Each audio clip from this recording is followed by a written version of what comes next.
सभी मेरे आत्मस्वरूप आज हम सब विश्वात्म विद्या मंदिर के इस पवित्र प्रांगण में भगवान गणेश जी का पूजन कर रहे हैं।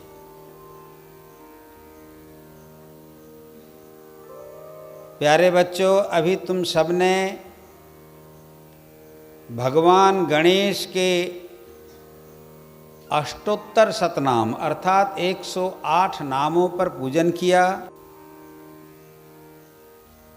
और तुम सब ने प्रार्थना किया पूजन के माध्यम से कि वे तुम्हें विद्या दान करें, बुद्धि दान करें। देखो, भगवान गणेश जी को कहा जाता है विद्यादायक और बुद्धि विधाता। क्या कहा जाता है? विद्यादायक और बुद्धि विधाता। विद्या कहते हैं जिसके द्वारा हम किसी व्यक्ति, वस्तु या जो कुछ भी है जानते हैं। समझ गए? जिसके द्वारा हम किसी भी चीज को उसके असली स्वरूप में जानते हैं, उसका नाम है विद्या।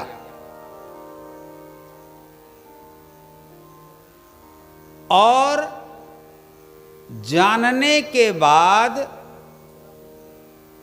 उस व्यक्ति अथवा वस्तु का हम कैसे विनियोग करते हैं, उपयोग करते हैं, ये काम है बुद्धि का।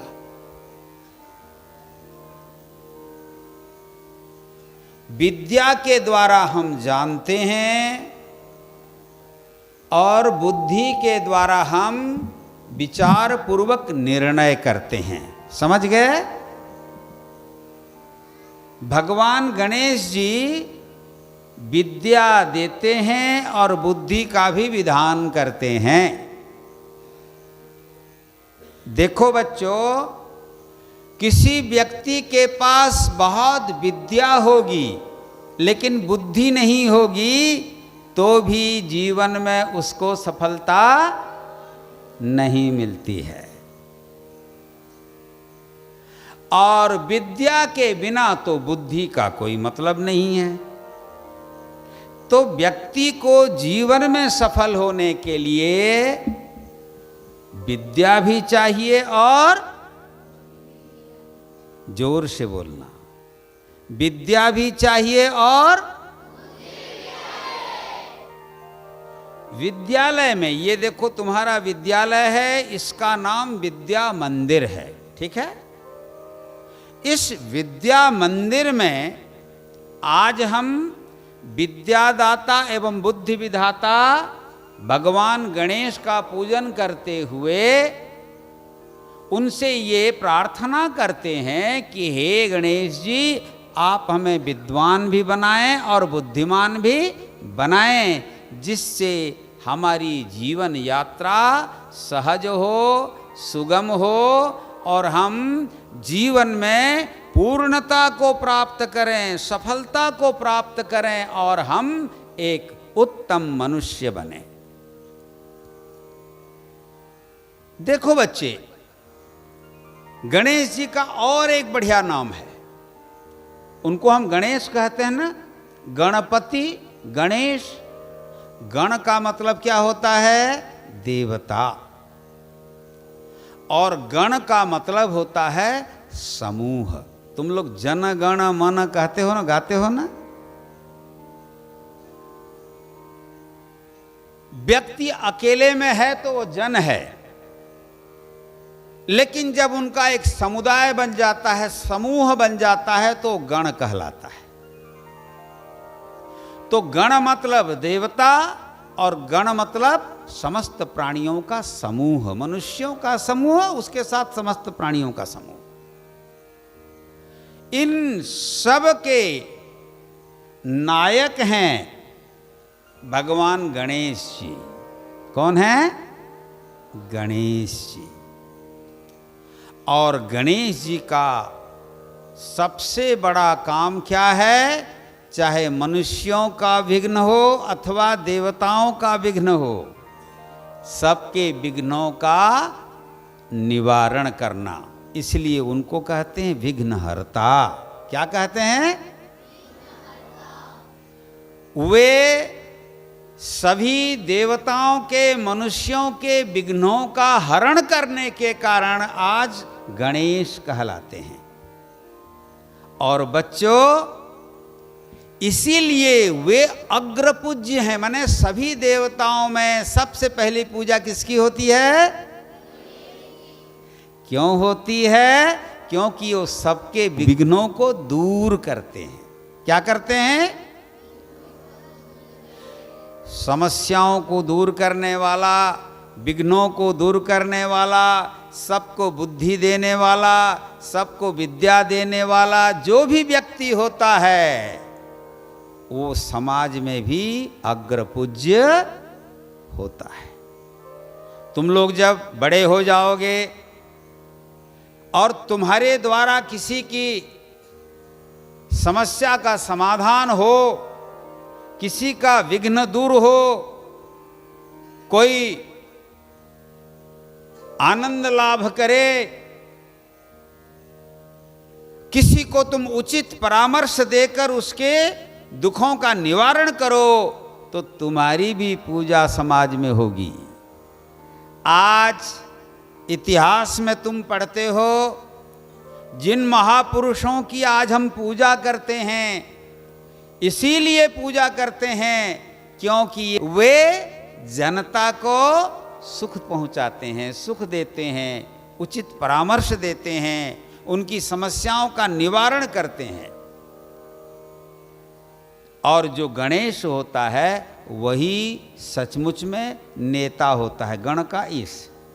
समझ गए ना? तुम लोग कहानी जानते हो, अपनी माता पिता का चक्कर लगा दिया और वो विश्व विजयी बन गए, है ना?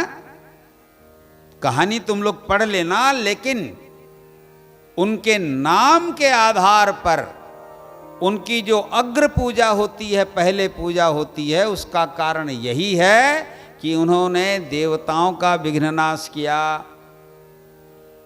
वे मनुष्यों के भी विघ्नों का नाश करते हैं। इसका मतलब तुम समझ लो कि आगे बड़े हो करके, पढ़ लिख कर जब तुम परिपूर्ण बन जाओगे, समर्थ बन जाओगे, तो भगवान गणेश से प्रार्थना करो कि हे भगवान, तब हमें, आज तो विद्या दें, लेकिन हमें विद्वान बनाकर तब हमें ऐसी बुद्धि देना कि हमारे द्वारा जनगण का कल्याण हो, जनगण की समस्याओं का निवारण हो और हमारे द्वारा लोगों का उपकार हो। गणेश जी की मुट्ठी में क्या रहता है? लड्डू। लड्डू को संस्कृत में अभी क्या, अभी भजन गा रहे थे ना, मोदक प्रिय। भगवान गणेश जी को मोदक प्रिय है, लड्डू प्रिय है। और यहां लड्डू देखे हो ना, कई दाने होते हैं, एक एक बूंदी के दाने को जब दाने दाने में अलग होता है तो उसको हम लोग क्या कहते हैं? बूंदी, है ना? क्या बोलते हैं? लेकिन वही बूंदी जब मिल करके हाथ में तुम दबा दबा करके उसको गोल कर देते हो तो क्या कहलाता है? तो लड्डू मान लो एक है तो उसमें बूंदी कितने होते हैं?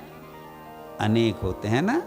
तो जो अनेक को एक कर दे, जो अनेकता में एकता का भान करा दे, ज्ञान करा दे, सभी प्रकार से बिखरे हुए लोगों को जो एकजुट बना दे, एक कर दे, है ना, उसका नाम गणेश है। तो तुम लोग बड़े होकर ऐसे ही संकल्प करना, है ना? अभी भी संकल्प करो कि तुम जब समर्थ हो जाओगे, बड़े हो जाओगे, तो अनेकता में एकता का जो भारत का स्वर है, उसको आदर्श बनाकर सबको एकात्मता के सूत्र में बांधने का प्रयास करोगे और उसके साथ साथ सबके विघ्नों को नाश करने का उपाय करोगे, तो तुम लोग भी एक एक गणेश बन जाओगे। आज इस पवित्र दिवस पर मैं तुम सबको,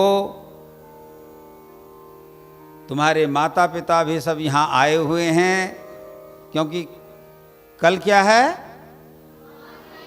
नुआखाई, हमारे पश्चिम उड़ीसा का सबसे बड़ा पर्व, गण पर्व। गण पर्व बोलते हैं ना? हाँ, देखो, गणेश, गण और गण पर्व है ना। आज गणेश जी की हम पूजा कर रहे हैं और कल हम गण पर्व नुआखाई का पालन करेंगे।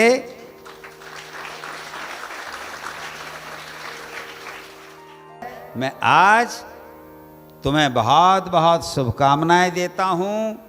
भगवान गणेश से प्रार्थना करता हूं कि वे तुम्हें विद्या का भंडार अर्थात विद्वान बनाएं, बुद्धिमान बनाएं, और तुम्हारे द्वारा ये समाज, ये देश, ये विश्व उपकृत हो, ऐसा मेरा आशीर्वाद है। साथ ही आप सबको कल आने वाले नुआखाई का हम आशीर्वाद के साथ साथ बाकी सभी लोगों को हम नुआखाई की शुभकामनाएं अर्पित करते हुए अपनी वाणी को विराम देते हैं।